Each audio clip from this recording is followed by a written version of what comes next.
Questo servizio è offerto da FDL Studio, servizi web e grafica per la vostra azienda.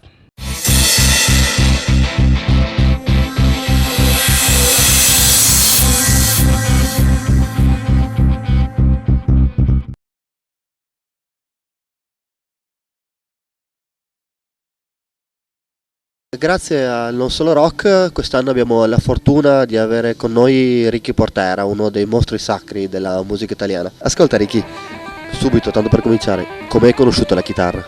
Odiandola perché io volevo fare il batterista, fin dall'età di 3 anni e mezzo, 4 io amavo la batteria. Purtroppo mia madre non ha amato questa cosa, ho avuto prima un insegnante di sax, poi mi ha mandato a scuola di canto e poi a scuola di chitarra. La cosa non mi ha gratificato fino ai 10 anni e mezzo, quando mi ha spaccato una chitarra in testa ed è successo qualcosa. Già sai, io ho un grande problema, sono nato morto, quindi sono stato più o meno 4 minuti senza aria, quindi qualche danno devo averlo avuto. In più la botta in testa e da quel giorno lì sono diventato un fanatico di questo meraviglioso strumento che oggi non abbandono più, non mollo più. I tuoi immensi assoli, come nascono? Beh, intanto ti ringrazio per gli immensi.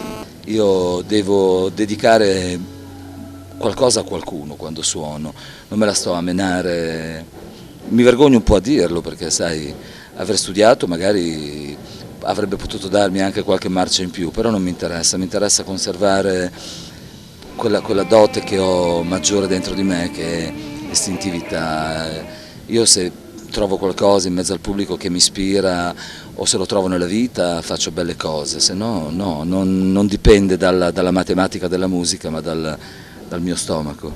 Una domanda così un po' curiosa, ma quante chitarre hai a casa? Sai che non lo so, non ho idea, non sono un collezionista di chitarre perché per me la chitarra è una, poi è ovvio, ne ho tante, ma guarda, non mi interessa neanche averle, onestamente, mi basta avere una chitarra da amare e quello è sufficiente. Hai avuto dei maestri, qualcuno che ti ha ispirato nel tuo crescere con questo strumento? Beh, ovviamente sai, quando ho cominciato a capire cos'era questa 6 corde, ho cominciato ad avvicinarmi a qualcuno e ho subito il fascino di Hendrix ovviamente, Jeff Beck, di Eddie Van Halen soprattutto, per me è un mito lui, ma ti devo dire che il chitarrista che mi ha formato più e che mi ha differenziato dagli altri è stato un chitarrista che si chiamava Rory Gallagher. Quello è stato il mio input, che grazie a lui ho avuto un modo di suonare un po' diverso dagli altri. La tua esperienza più conosciuta è stata inizialmente quella con gli Stadio. Cosa ti porti dentro di quel periodo? Mi porto dentro tanti bei ricordi e anche tanta rabbia perché ho lasciato gli Stadio a causa di persone che volevano avere il predominio sugli stadi, allora non mi andava più di lottare, quindi ti dico, questo mi ha lasciato un po' l'amaro in bocca perché ho lasciato una situazione, non che non mi andava, ma una situazione che non mi soddisfava, è diverso, è una situazione che mi disturbava per il comportamento di alcuni personaggi.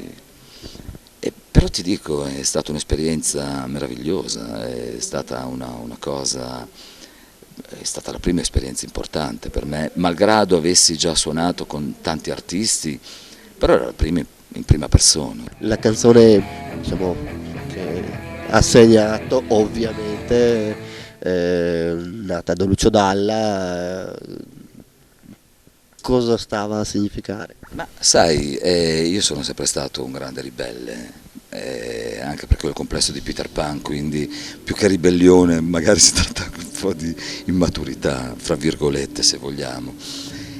Però la mia istintività ha sempre dato qualcosa anche se non mi rendevo conto di darla.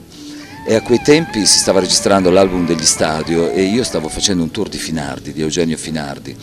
Sono andato in studio e ancora c'erano solo batterie e qualche basso. E io ho lasciato degli input, tanto che Dalla, mentre io non c'ero, sentì delle cose, disse, ma guarda te quel figlio di puttana ci ha lasciato delle cose per poter andare avanti con altre idee diverse da quelle che avevamo.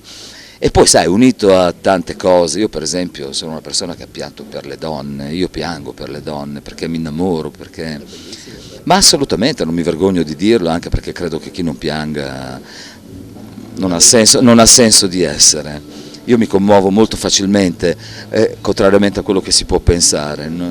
Sono una persona molto timida ed è per questo che sono una persona che gode tanto ma soffre anche tanto. E quindi sai, unendo tutti questi fattori è nato questo testo, Grande figlio di puttana, che grande fu la gioia di mia madre, come dico io, un po' meno quella di mio padre. Tu hai suonato con Lucio Dalla e con Loredana Bertè, oltre che con tanti altri.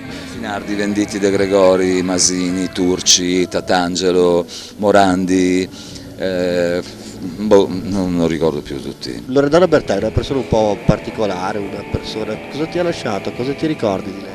Ma sai, di Loredana io ricordo la sua follia. Loredana è per me una delle più grandi cantanti che abbiamo avuto in Italia, era una cosa imprevedibile, non ti potevi aspettare di tutto da lei. Una persona che non ho mai visto mollare, al di là della stanchezza, dell'infelicità, però era sempre presente, sempre aggressiva e sempre meravigliosamente artista. Loredana mi ha insegnato che si può piangere fuori dal palco e sul palco essere delle belve. La tua nuova esperienza con la notte delle chitarre? Questo è un progetto che va avanti da 10 anni, che si chiama La notte delle chitarre, dove le custodie cautelari hanno sempre eseguito egregiamente il ruolo di residence band, infatti ci accompagnano con grande professionalità. Questa è stata una cosa che all'inizio avevo preso un pochino sotto gamba perché mi sembrava un pochino troppo velleitaria. Io non mi sono mai sentito né un grande chitarrista, né io forse mi sento un piccolo grande uomo, capito? Che ha qualcosa da dire nei momenti in cui gli va, nei momenti in cui si emoziona. Invece ho visto che quello che dai la gente recepisce, questo mi ha fatto piacere, perché ho finalmente appreso che la gente riesce a sentire i tuoi stati d'animo, più che la tua bravura e più che il tuo essere tecnici. Ma Ricky Portera, quando non è sul palcoscenico, cosa fa? Chi è? Ricky Portera ha 2 meravigliose figlie. Ricky Portera è divorziato, quindi Ricky Portera fa il papà, la mamma, la zia, la nonna.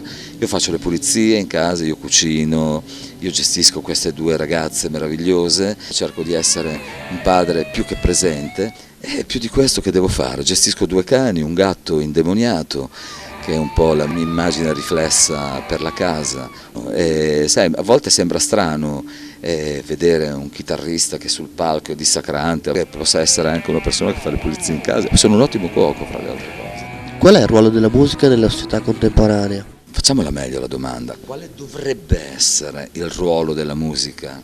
Io credo che la musica, per quello che riguarda me, che sono oggi un uomo di 56 anni e che posso dire di aver vissuto la musica nel momento più grande della musica, che sono stati i secondi anni 60 e la prima metà degli anni 70. Io credo che la musica si sia raggruppata lì, si sia conglobata lì.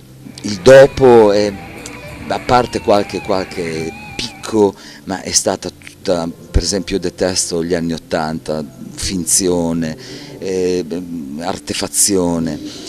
Io credo che la musica sia stato il primo vero momento d'aggregazione fra quelli che eravamo noi ragazzi, si riusciva a parlare di qualcosa, si riusciva a condividere qualcosa. Adesso quello che mi dispiace di più della musica sono le suddivisioni che sono state fatte, l'etichettare la musica, etichettare che significa aver diviso il pubblico, averlo diviso significa non aggregarlo più, quindi avere praticamente prosciugato quello che poteva essere a 360 gradi la musica, mentre invece la musica è una e basta.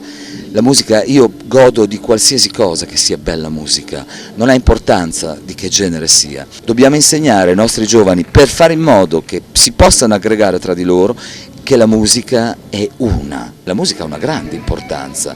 La musica ti fa superare momenti brutti. Chi migliore compagna c'è della musica? Però se cominciamo a sezionarla, perde la sua forza. Una volta era la gavetta quella che veramente faceva crescere le persone e faceva crescere i musicisti. Oggi la strada è un'altra e passa attraverso reality show e manifestazioni. Tu cosa ne pensi? Io non riesco ad accettarle queste cose, non riesco ad accettarle perché non c'è una base alle spalle. abbiamo questi nuovi talenti, bravissimi per carità, quanto dureranno? Quanto dureranno? Perché non c'è una preparazione musicale dietro, non c'è una sofferenza soprattutto, ma c'è solamente una grande voglia di imitazione di questi grandi personaggi. Basta costegare, facciamo una cosa dove tutti possano venire fuori, dove non ci sia un vincitore, ma ci sia una manifestazione di questi talenti. Facciamo vedere che in Italia li abbiamo i talenti e poi cominciamo a farli lavorare, ma lavorare significa fargli fare un culo così. Io ti ringrazio di queste belle domande. Scusatemi per l'abbigliamento, c'è chi si veste cavalli, io mi vesto somari. Faccio un grande saluto a Pianura News e ragazzi ci vediamo nell'etere, ok? Grazie a voi.